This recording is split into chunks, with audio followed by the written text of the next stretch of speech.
tips are not an end in themselves. They are a means to the larger meanings of student success, both deeper learning, more powerful learning, but also students' own engagement in the learning and their completion of their programs. So the learning, the completion, the engagement with what they need to do in college in order to be ready for life beyond college. And when you think about it this way, what you see is that we're now at a point where we have a lot of different insights into what works for student success and what works to help students develop the proficiencies they need for success beyond college.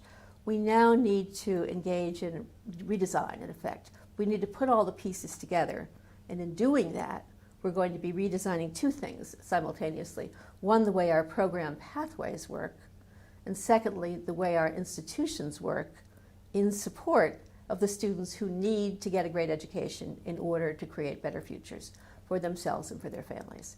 So redesign of the institutional practices, redesign of the educational pathways, and putting both of those together so students are getting the supports they need to engage with their programs, to know to look for high-impact practices and to choose them, and to develop the kind of proficiencies that employers will be looking for and that they need for their own lives.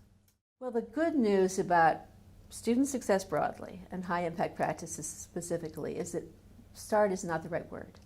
The fact of the matter is that the high-impact practices are all, they're a compilation of different reform movements that were led by faculty, sometimes faculty with staff, for decades before we actually had the research to see that the more students did specific high-impact practices, the more likely they were to complete and the deeper and more powerful their learning.